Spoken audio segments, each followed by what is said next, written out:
ये आकाशवाणी है। विशेष कार्यक्रम के अंतर्गत प्रस्तुत है एक कदम और बुजुर्गों के लिए श्रृंखला की 15वीं कड़ी, बुजुर्ग और उनका स्वास्थ्य। आज हमारे साथ हैं बुजुर्गों की व्यायाम विशेषज्ञ सर्वेश। कार्यक्रम का संचालन कर रहे हैं अशोक अग्रोही और रायना।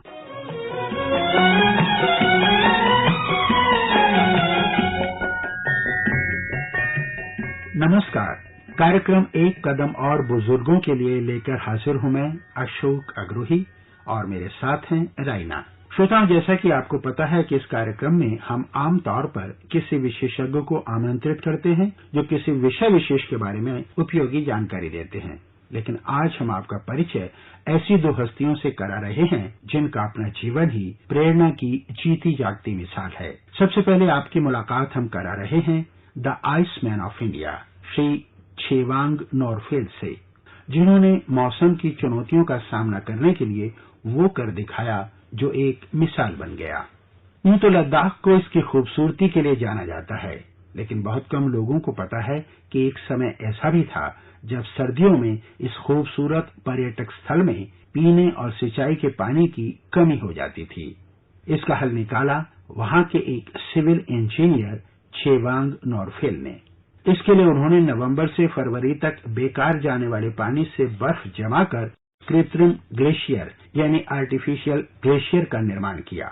1987 में छोटे से गांव लिक्स्टी में हुई इस शुरुआत के बारे में श्री छेवांग नॉरफेल ने बताया। आर्टिफिशियल ग्लेशियर जो ना, यहाँ का ट्रेन जो ना काफी स्टीप स्लोप है। स्टीप स्लोप की वजह यहाँ का पानी का वेलोसिटी काफी तेज होता है। आप जब तक पानी का वेलोसिटी कम नहीं करेंगे तब तक इसका पानी जमते नहीं। तो पानी के वेलोसिटी कम करने के लिए इसको वॉल्यूम को कम करना पड़ता है। वॉल्यूम को कम करने के लिए हमने पानी को बिल्कुल एक ही जगह पे बहने नहीं दिया। मान लो एक क्यूसेक पानी आकर वहां से आता है, 150 फीट में हम उसको फैला देंगे तो इसका पानी की थिंग बहुत मिलीमीटर में हो जाएगा। तो इससे क्या होता है, जब इसका वॉल्यूम कम हो जाता है नीचे वाले इसका वेलोसिटी भी कम हो जाता है। जब वेलोसिटी कम हो जाता है फिर इसका फ्रीजिंग स्टार्ट हो जाता है। श्री छेवांग नॉरफेल के कृत्रिम ग्लेशियर के शानदार काम की वजह से लोग उन्हें आइसमैन ऑफ इंडिया पुकारते हैं। 86 साल की इस उम्र में भी श्री छेवांग नॉरफेल का अभियान जारी है। वे आज भी अन्य ग्रामीणों को ग्लेशियर बनाने के लिए प्रेरित करते हैं। लिक्स्टी गांव में ग्लेशियर का निर्माण करने के बाद वे रुके नहीं और परिणाम यह हुआ कि लद्दाख में आज ऐसे 17 ग्लेशियर बन चुके हैं। श्री छेवांग नॉरफेल की ये पहल कितनी महत्वपूर्ण है, इसका अनुमान इसी से लगाया जा सकता है कि भारत सरकार ने 2015 में उन्हें पद्मश्री पुरस्कार देकर सम्मानित किया। तो श्रोताओं, ये थी द आइसमैन ऑफ इंडिया की सफलता की कहानी। और अब हमारे साथ हैं एक ऐसी वरिष्ठ महिला जिनका करिश्माई व्यक्तित्व भी कुछ कम प्रेरणादायक नहीं है। ये पर्वतारोही हैं तो साहसी फोटो पत्रकार भी। ये कुशल गृहिणी हैं तो राष्ट्रीय स्तर की खिलाड़ी भी। ये स्वयं फिट रहती हैं तो दूसरों को भी फिट रहने के लिए प्रेरित करती हैं। हमारे साथ हैं जीवन को अपने ढंग से जीने वाली सुश्री सर्वेश। इनसे आज हम इनके प्रेरक अनुभवों के बारे में चर्चा करेंगे। सर्वेश जी, इस कार्यक्रम में आपका स्वागत है। शुक्रिया अशोक जी। सर्वेश जी, हमें बताइए कि आपका दिनचर्या क्या है? आप खुद को इतना फिट कैसे रखती हैं, एनर्जेटिक कैसे रखती हैं? देखो, फिट रहने के लिए एक तो अपने दिमाग से बुजुर्ग निकालना पड़ेगा, दूसरा अनुशासित जीवन जीना पड़ेगा। जीती हूँ मैं, पड़ेगा नहीं, जीती हूँ। और तीसरा खान पान में बहुत ध्यान रखती हूँ। और चौथा मैं मस्त बहुत रहती हूँ। क्या हुआ, पीछे क्या हुआ और आगे क्या होगा, मैं उसको नहीं ये करती हूँ। मैं प्रेजेंट को जीती हूँ और मेरे फिट का ये राज है। अब लोग कहते हैं कि अरे तू तो 40 से 5 से या 50 से आगे नहीं लगती, लेकिन मैं हूँ तो हूँ ना। तो मैं अपने आप को मानती ही नहीं हूँ। 66 साल कोई ज्यादा होती है, अभी तो मेरी उम्र जिंदगी शुरू हुई है 60 के बाद। बहुत तो मैं आपको अभी भी यंग मानती हूँ। मेरी दिनचर्या मैं बताती हूँ। सुबह 4:30 उठती हूँ और 4:30 उठ के मैं फ्रेश होके 5:30-6 बजे मैं स्टेडियम चली जाती हूँ, दौड़ती हूँ, तब पानी पीती हूँ, पानी पी के और दौड़ती हूँ। 1-1.5 घंटे बाद आती हूँ। फिर आके सबसे पहले सुबह मैं सत्तू पीती हूँ या ऐसी खाती, मतलब जल्दी से ले लेती हूँ। फिर मैं उसके बाद थोड़ी ड्राई फ्रूट शेक ये सब ले लेती हूँ। और फिर मैं 10-11 बजे मेरे खाने का टाइम होता है, भर पेट खाती हूँ मैं खाना। उसमें 3-4 रोटियां और सब्जी जो भी है मैं भर पेट खाती हूँ। फिर उसके बाद मैं 1 बजे ब्रेकफास्ट करती हूँ और 4 बजे मेरा हल्का सा नाश्ता होता है, हल्का सा आधा गिलास दूध लेती हूँ 6-7 बजे। इसके बाद कुछ नहीं लेती और सो जाती हूँ। मैं टीवी नहीं देखती हूँ और टीवी बिल्कुल भी नहीं, मेरे घर में मैंने टीवी हटा दिया। घर का सारा काम करती हूँ अपने आप। और मुझे लगता है फिट रहने के लिए तो हम ना शोबाजी बहुत करते हैं, ये सब नहीं। हम चीजें ले लेते हैं, हम बुजुर्ग सोचते हैं कि ये सोचते हैं अरे हमारे बेटे ने हमारी बात नहीं मानी, हमारी बहू ने नहीं मानी। अभी मुझे लगता है ये सब अभी उम्र से थोड़ा हट जाना चाहिए ये चीजें, क्योंकि बेटा बहू क्या कर रहे हैं ठीक है ना यार, उनको अपनी जिंदगी जीने दो। तो फिट रहने के लिए थोड़ा सा अपने आप को फ्री माइंड रहना चाहिए। इतनी एनर्जी कहाँ से आती है? देखिए मेरे मन में ये है कि आप बुजुर्ग उसको मानिए जो दूसरे के ऊपर डिपेंड हो। एज सिर्फ एक नंबर है। तो मैं तो अपने आप को बुजुर्ग इसलिए मतलब मैं डिपेंडेंट नहीं हूँ किसी के ऊपर। मैं खुद अपने घर का सारा काम करती हूँ, बर्तन कपड़े सफाई सब कुछ करती हूँ। तो मैं कहाँ से बूढ़ी हो गई? 66 साल कोई ज्यादा थोड़ी ना होती है। सर्वेश जी, आप हमें अपनी पारिवारिक पृष्ठभूमि के बारे में बताइए कुछ, और ये भी बताइए कि जीवन में इतना सब करने की प्रेरणा आपको कहाँ से मिली? देखिए मैं छोटा सा ब्रीफ बता देती हूँ। मेरी 17 साल की उम्र में शादी हुई, 10 साल अपने पति के साथ रही और बच्चा नहीं था। पति दूसरी शादी करना चाहता था। मैंने अपने पेरेंट्स और भाई को कहा तो भाई ने कहा कि क्या हो गया, दूसरी शादी करता है, उसको भी बच्चा चाहिए। तब उसने नहीं माना। वो असल में क्या ड्रिंकर था, ड्रिंकर और फिजिकल टॉर्चर बहुत करता था। तो 10 साल बाद मेरे साथ एक छोटी सी घटना हुई थी। उसके बाद मैंने घर छोड़ दिया। मैंने कहा देखा जाएगा जो होगा। तो मेरे को एक सामाजिक संस्था है सहेली, उसने मुझे हेल्प किया, उसने शेल्टर दिया। शेल्टर में रहने के बाद मैंने अपने आप को साबित करने की, अपने वजूद बचाने की कोशिश करी। ब्यूटिशियन का काम किया, ब्यूटिशियन के काम से थोड़ा सा कमाने लगी। तो इससे मैंने अपना ये किया। फिर मेरे को किसी एक मित्र मिले, उन्होंने मुझे एक कैमरा मुझे दिया। वो कैमरा लेके सबसे पहले मैंने अपने बाल कटाए। ये आजादी का अपना एक सिंबल मानती हूँ, क्योंकि मुझे बहुत शौक था। मेरे पेरेंट्स ने भी नहीं काटने दिए और मेरे ससुराल ने भी नहीं। तो फिर कैमरा लेके मैंने सीखा। सेल्फ मेड और सेल्फ टॉट हूँ। कैमरा मेरे पास आया तो मैं रोज रोज फोटो करती थी। मैं कभी घूमी नहीं थी। जब मैं अपने घर में थी तो मैं कभी ट्रेन में नहीं, बस में नहीं, मतलब मैं गई नहीं, देहरी से बाहर नहीं, क्योंकि मैं घूंघट में रहती थी। तो जब ये लगा कैमरा है तो थोड़ी डेली का भी ये करके तो थोड़ा अलग हटके करना है। तो अलग हटके जब मैं देश घूमी और ये सब, कोई पहली बार ट्रेन में बैठी तो मुझे इतना अच्छा लगा और वो फोटो खींच के लेकर आई तो मेरे अखबार में छपी। जैसे मेरी सबसे पहले नवभारत टाइम्स में एक फोटो छपी थी, जंगल में आग। उस आग में मेरा नाम छपा, पहली फोटो थी जब मैं दिल्ली आई। पहले मैं देहरादून में थी तो मैं सबको दिखाती, देखो मेरा नाम छपा है। मेरा लगता था मेरा नाम छपना अखबार में बहुत बड़ी बात है। मैं सबको दिखाती रहती थी कि नाम ये है। और वो फोटो बहुत लोगों ने पसंद की। जंगल में आग लग रही है और मैंने वो फोटो करी थी। उसके बाद मैंने पीछे मुड़ के नहीं देखा। 10 साल बाद मैंने एक फोटो एग्जीबिशन की महिलाओं पर। वो महिलाओं की एग्जीबिशन IIC ने स्पॉन्सर की थी, इंडिया इंटरनेशनल सेंटर ने। और उसमें लोगों को पता चला कि मैं एक अच्छी फोटोग्राफर हूँ और उस फोटोग्राफी में मेरा काम बहुत लोगों को पसंद आया। और मेरी चर्चा बोलने तो रघुराई की तरह। रघुराई जो थे एक इंटरनेशनल फेम के थे, मैं तो एक छोटी सी पत्रकार थी। एग्जीबिशन करने के बाद मेरे ऊपर लेख छपे। कोई अखबार ऐसा नहीं था जिसने लेख ना छापे हों।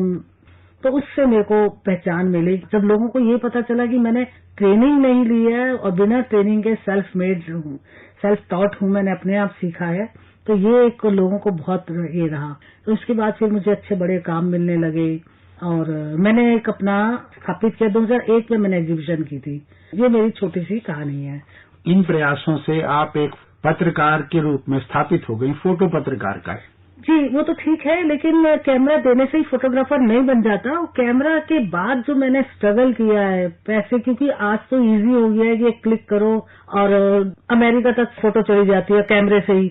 उस समय फोटो रोल डेवलपमेंट ये सब होता था, इसके पैसे लगते थे। तो पैसे नहीं होते थे मेरे पास, तो मैं खाना छोड़ती थी। मैंने बहुत स्ट्रगल किया है, क्योंकि कैमरे में रोल डेवलपमेंट में हर चीज में पैसे लगते थे। तो ये सब नहीं होते तो मैं बचत के लिए क्या करती, या तो कंप्रोमाइज करती या फिर अपने। तो फिर मैंने खाना छोड़ा, मैंने स्ट्रगल किया।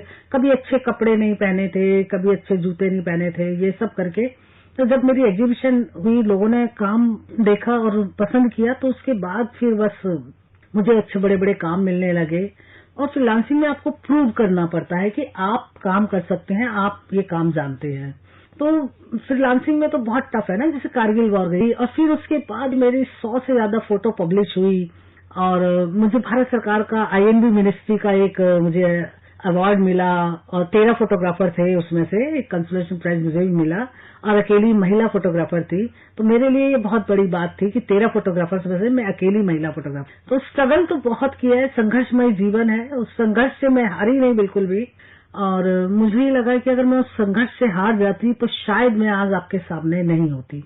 आपकी पूरी कहानी बहुत प्रेरणादायक है और हम ये समझते हैं कि हमारे श्रोताओं में जो सुन रहे हैं, जो लोग कई मौकों पर कठिनाइयों को देखकर जिंदगी से हार जाते हैं, उनको एक नया हौसला मिलेगा। हम आप जानना चाहते हैं कि करगिल युद्ध के दौरान आपने जो वहां पे किया या देखा, हमें उसके बारे में विस्तार से बताइए, क्योंकि ये बहुत प्रेरणादायक बात है कि युद्ध के दौरान जहां कोई भी व्यक्ति युद्ध से बचना चाहता है, ऐसी स्थिति में आप वहां गई और आपने वहां पर जाकर जो असली भूमिका थी आपकी वो निभाई, न केवल एक देशभक्त नागरिक की बल्कि एक पत्रकार की भी। आप उसके बारे में हमारे श्रोताओं को विस्तार से बताइए। देखिए, जो फ्रीलांसर होता है वो अपने आप को प्रूव करता है, लीग से अलग हटके काम करता है। मैं कारगिल वॉर गई, मरने के लिए सचमुच कोई नहीं जाएगा। और मैं जिस दिन टाइगर हिल पे ऑपरेशन था, उस दिन मैं सारी रात बंकर में रही और शेल लाके डाला पाकिस्तान वालों ने। उस शेल हमारे बंकर के आसपास ही हुआ। 4 जवानों की डेथ हुई और 4 में से मैं भी मर सकती थी उनमें से। और सुबह जब देखा तो शेल से इतने लोग, मतलब उस स्प्लिंटर्स जो होते हैं वो बहुत आग के एक तरह के नुकीले आग के गोले टाइप के होते हैं, वो लगे और लोग मरे। तो उसमें बस यही है कि वो एक लाइफ टाइम एक्सपीरियंस है। वो जो पूरी रात जब शेल आके डलते थे कारगिल में, तो बंकर ना ऐसे कपकपाता था जैसे कि भूकंप आ गया हो। सब फिर कई लोगों ने कहा कि तुम क्यों गए? अरे मरना तो सबको है, पर मौत कैसी हो? मुझे लगता है मेरी काम करते करते अगर मौत हो जाती तो कोई वो नहीं था। ऐसे तो मैंने अर्थक्वेक भी बहुत किया, गुजरात का है, उत्तरकाशी का है। उत्तरकाशी के अर्थक्वेक में मेरी 50 से ज्यादा फोटो पब्लिश हुई, सड़ी लाशें और एक एक दिन में 5-5 गांव ऊपर जाना, ये बहुत बड़ी बात थी। सर्वेश जी, हिंदुस्तान टाइम्स के एक फोटो पत्रकार बदलकर दौड़ की राष्ट्रीय चैंपियन कैसे बन गई? देखिए, मैं जब रिटायर होने वाली थी तो मुझे एक बार पता चला कि दिल्ली स्टेट में कोई कंपटीशन हो रहा है दौड़ का और उसमें जाना है। दिल्ली के मयूर विहार में एक स्टेडियम है, उसमें हो रहा था। तो मैं गई वहां 5 किलोमीटर की। मेरे को थोड़ा सा लगा कि 5 किलोमीटर तो मेरे लिए कुछ भी नहीं था उस समय, क्योंकि मैं ट्रैकिंग करती थी। 5 किलोमीटर आराम से दौड़ ली और मेरे को मेडल मिल गया। और जो मेडल मेरे को पहला मिला गोल्ड, तो मेरे लिए एक बहुत ये रहा कि मैं इस उम्र में मेडल ले आई। वो इतना जुनून हुआ। उसके बाद आज का दिन है, कोविड के 3 साल को छोड़ दो, आज का दिन है। मैं बहुत दौड़ती हूँ। अभी मैं नेहरू स्टेडियम जाती हूँ रोज सुबह और दौड़ती हूँ, प्रैक्टिस करती हूँ। तो मेरे लिए बहुत ये लगा और मुझे बहुत से सर्टिफिकेट मिला, उसमें लगा कि हाँ ये मेडल सर्टिफिकेट, और मुझे बड़ा अच्छा लगा। फिर मेरा नेशनल में गई, नेशनल में तो पूरे कई लोग थे। एक बार मैं हरियाणा की गोल्ड मेडल थी तो मैं सिल्वर लाई, एक बार मैं गोल्ड मेडल लाई, तो ऐसे है। एक बार मैं ब्राउन्स मेडल लाई नेशनल में। तो ये मेरे लिए एक बड़ी बात थी कि इस उम्र में और ये तो। और मैं आज भी कोविड के बाद मैंने अब शुरू करा है, प्रैक्टिस शुरू कर दी है, तो आज भी मैं सुबह 400-400 मीटर के 10-12 चक्कर लगा लेती हूँ। तो ये मेरे लिए प्रैक्टिस है, क्योंकि मैं ट्रैकिंग करती थी। ट्रैकिंग मैं बहुत करती हूँ। कैलाश मानसरोवर में पैदल गई, मेरी पैदल जाने ही नहीं दे रहे थे। कहते नहीं आप सीनियर सिटीजन हो। मेरे को इतना, मैंने कहा सीनियर सिटीजन का क्या मतलब है? कहते नहीं, अगर कुछ हो गया तो आप लिख कर दो। मैंने कहा लिख कर दे दूंगी, कुछ हो गया तो मैं जिम्मेदार हूँ। तो मैं गई, जब मैं पहला ट्रैक और मैंने बड़े अच्छे से कर लिया। मेरे ये जो यंग, अपने आपको यंग कहते थे, वो इतना पीछे पीछे आ रहे थे। और जो चाइना का एलो था वो एकदम मेरे को उसने अंगूठा दिखाया, कहता गुड, बहुत बढ़िया, उसने बताया। तो मुझे बड़ा अच्छा लगा। सुना है आपको शूटिंग का भी बहुत शौक है। फोटो शूट करते करते हथियारों से शूटिंग कैसे करने लगे आप? शूटिंग का बिल्कुल है। कोई कैमरे से शूट करता है, कोई पिस्टल से शूट करता है, तो निशाना है दोनों। कैमरे से भी जब हम शूट करते हैं तो हम मोमेंट कैच करते हैं। जैसे मेरे को उस फोटो का अवार्ड मिला कारगिल की, तो ऐसा था कि रॉकेट लॉन्चर से सीधी जा रही थी टाइगर हिल को। इतनी परफेक्ट फोटो थी कि रॉकेट लॉन्चर से वो जो जा रहा था, आग थी उसमें, नीचे रॉकेट लॉन्चर था और ऊपर आगे बम था। तो ये था। ऐसी शूटिंग में मेरे को शुरू में ऐसे शौक हुआ, तो मैं शूटिंग मैंने ज्यादा नहीं की, 2-3 साल किया है बस। उसमें हाँ मैं जरूर लाई हूँ कि एक बार ब्राउन्स लेकर आई थी, एक बार गोल्ड लेकर आई थी। सर्वेश जी, आप अपना मूड बनाने के लिए कोई गाने भी सुनती हैं? अरे मैं गाना सुनती हूँ बिल्कुल। अगर आप मेरी पसंद का कोई गाना सुनाओ तो मैं बता देती हूँ। हाँ, हम भी यही कह रहे थे कि आप हमारे श्रोताओं को अपनी तरफ से कौन सा गाना सुनवाना चाहेंगे? देखो मेरे को अभी आ रहा है, मेरा अच्छा गाना है देवानंद का, छोड़ दो चल जमाना क्या कहेगा। ये सुना सकते हो तो सुना दो। बिल्कुल, यही सुन लीजिए। मैं इसीलिए मैं बच्चों के साथ भी अच्छा खेलती हूँ, मैं क्रिकेट भी खेलती हूँ और मैं गिल्ली डंडा भी खेलती हूँ।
आज के इस कार्यक्रम में हमारे साथ हैं बहुमुखी प्रतिभा की धनी और जीवन संग्राम की विजेता सुश्री सर्वेश, और इनसे हम फिटनेस के बारे में चर्चा कर रहे हैं। सर्वेश जी, फिट रहने के लिए आप हमारे श्रोताओं को, विशेषकर महिलाओं को, क्या संदेश देना चाहेंगे? हम अपनी सोच से अपने आप को बुढ़ा मानते हैं, अपना हम जो मैं मानती हूँ। अब जैसे मेरे बाल सफेद हैं, अब मैं कहूँगी अरे मेरे बाल सफेद है, उसको लेके परेशान हो जाऊं, डाई करूं, नहीं। मैं जैसी है, मेरा दांत एक नकली है तो है पूरे, बाकी मैं असली मैं जैसी हूँ वैसी रहती हूँ। और अपनी सोच को पॉजिटिव वे में लाओ, पॉजिटिव इसमें ये रखोगे तो जिंदगी जीना एक बहुत आसान हो जाएगा। बच्चों को बच्चे के साथ, बड़ों को बड़े के साथ, यंग को यंग के साथ। मैं ट्रैकिंग करती हूँ, वैसे यंग मेरे बड़े अच्छे दोस्त हैं, वो ये कहते हैं कि हमें आपकी तरह जिंदगी जीनी है, क्योंकि मैं सोचती हूँ इतने दिन तक पैसा कमा लो, उसके बाद अपनी जिंदगी उसके खूब अच्छे से जियो। सर्वेश जी, हमारी एक वरिष्ठ महिला श्रोता ने लिखा है कि मैंने जीवन भर संघर्ष कर पूरे परिवार का लालन पालन किया, लेकिन अब बुढ़ापे में बच्चों का व्यवहार देखकर कभी कभी बहुत निराशा होती है, मैं क्या करूं? इनको आप क्या सलाह देना चाहेंगे? मुझे लगता है कि हम बच्चों पर बहुत डिपेंड हो गए हैं। बच्चों के ऊपर ना डिपेंड होके आप अपनी जिंदगी जीना शुरू करिए। अपने शौक जो अपने जवानी में नहीं किए होते वो हमें अब करने हैं। जैसे मैं कभी घूमी नहीं थी, दौड़ी नहीं थी, तो ये सब मैं अब कर रही हूँ, क्योंकि मैंने जवानी में कभी ये नहीं किया, कि संघर्षमय जीवन रहा है। तो अब मुझे अपने जो मैंने नहीं किया वो मैं अब करती हूँ, इसीलिए मैं दुखी नहीं रहती, तो मैं फिट रहती हूँ। और फिट रहने के लिए आपको अपनी सोच बदलनी पड़ेगी। अब बच्चों के ऊपर नहीं, अब आपकी अपनी जिंदगी, जो जिंदगी भर कमाया है उसको अपने ऊपर खर्च करने का टाइम है। अब यही हम सबसे ज्यादा अपने ऊपर खर्च नहीं करते हैं, अपनी जिंदगी नहीं जीते। आप कहते बूढ़े हो गए, क्यों? आप सजना संवरिया कीजिए, अपने आप को ये सोचिए मैं अभी भी जवान हूँ, किसी का इंतजार करिए, कोई दोस्त बनाइए। तो मैं आज भी अपने दोस्त बनाती हूँ, चाहे जवान हूँ, मैं उम्र का नहीं देखती, जवान बुढ़ा सब दोस्त बनाती हूँ। और मैं उसको कभी अपने पास नहीं रखती कि जो रोता पीटता हो। देखिए जिंदगी में सबसे ज्यादा परेशानी है। अगर मेरे को कहूँ मैं दर्द हूँ, आप डॉक्टर नहीं है मेरा ये ठीक कर देंगे, अगर रोऊंगी तो उससे क्या फायदा? तो अपने शौक पूरे करिए। अब जिंदगी कितने साल जीना है, 10-20 साल, तो अपने बच्चों के हाल पे छोड़ दीजिए। अब हम अभी भी कहते हैं बच्चों के बच्चे खिलाने लग जाते हैं, और एक आया टाइप की नौकरी है। मुझे ऐसा लगता है कि अब अपना उनके बच्चों को पालने दो, आपको उसमें जिसमें खुशी मिलती हो। बच्चों को पालने में खुशी मिलती है तो वो करो, लेकिन दिल से करो, जो भी काम करो दिल से करो, बड़े खुश होंगे। सच कह रही हूँ, कोई बीमारी नहीं होगी। सर्वेश जी, मैं आपसे जानना चाहती हूँ कि इतने संघर्ष भरे जीवन जीने के बावजूद आपने अपने आप को फिजिकली इतना फिट रखा। आज के दौर में जो स्टूडेंट्स हैं, बच्चे हैं, खेल हैं, खिलाड़ी, वो लोग एंजाइटी डिप्रेशन से बहुत ज्यादा सर्वाइव कर रहे हैं, तो आप उनको क्या बताना चाहेंगी? इतना संघर्ष करने के बाद भी आपने अपने आप को डिप्रेशन से कैसे बचाए रखा? देखो, मुझे एक बात लगती है, हम क्या कर सकते हैं, हमें उस पे रहना चाहिए। हमारा डिप्रेशन जो होता है, मुझे भी कभी कभी होता था, और उससे ज्यादा हम कामना करते हैं कि हमें ये नहीं मिला, और जो मिला उस पर संतोष नहीं करते, जो नहीं मिला हम उसके लिए परेशान होते हैं। तो ये थोड़ा सा जिंदगी जीने का थोड़ा सा हमें अपना नजरिया बदलना चाहिए, जो मैंने भी बदला है। मेरे को भी जिंदगी में संघर्ष है, जैसे मेरे हल्के से घुटने में दर्द होती है, तो मुझे लगता है कि अरे है ही नहीं दर्द को मैं अपने ऊपर हावी नहीं होने देती। दर्द है लेकिन मैं अपने ऊपर हावी नहीं होने देती। ये सारी चीजें ना सोच के ऊपर होती है अधिकतर। जब मेरे को कहते ना कि आप तो 45 से ज्यादा की नहीं लगती, तो मुझे इतनी खुशी होती है मैं बता नहीं सकती। मैं अभी भी बड़ी मस्त रहती हूँ, और मैं प्रेजेंट में जीती हूँ, और जो मैं कर सकती हूँ वो करती हूँ। आपने अपने अनुभवों के माध्यम से हमारे श्रोताओं को जो महत्वपूर्ण जानकारी दी, उसके लिए आपका बहुत बहुत धन्यवाद। लेकिन जाते जाते हम आपकी पसंद का एक और गीत सुनवाना चाहेंगे। बताइए कौन सा गीत सुनवाया जाए? नवरंग, जो पुराने नवरंग है वो सुनवा दीजिए। आधा है चंद्रमा रात आधी, रह न जाए तेरी मेरी बात आधी। मुझे ये सब गाने अच्छे लगते हैं, प्यार मोहब्बत के, ये सब के। अब कई लोग कहते हैं, अच्छा मैं आपको एक अनुभव बताती हूँ कि मेरे को किसी ने कहा कि अरे तुम्हारी उम्र हो गई, क्या करोगी ये करके। तो मेरे को इतना ये लगा, मैंने कहा जीना छोड़ दूं, खाना छोड़ दूं, पीना छोड़ दूं, क्या करूं?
और उनका स्वास्थ्य। आज हमारे साथ थी बुजुर्गों की व्यायाम विशेषज्ञ सर्वेश। इस कार्यक्रम को प्रस्तुत कर रही थी आकाशवाणी संवाददाता सांझला कौल। ये कार्यक्रम आकाशवाणी के समाचार सेवा प्रभाग द्वारा प्रस्तुत किया गया। इसे आप हमारे mobile app news on AIR और हमारे YouTube channel news on AIR official पर भी सुन सकते हैं। इस कार्यक्रम के संबंध में अपनी प्रतिक्रिया आप हमें ईमेल कर सकते हैं airnsdtalks@gmail.com पर। इस कार्यक्रम को फिर से सुनने के लिए लॉग ऑन करें हमारी वेबसाइट newsonair.nic.in।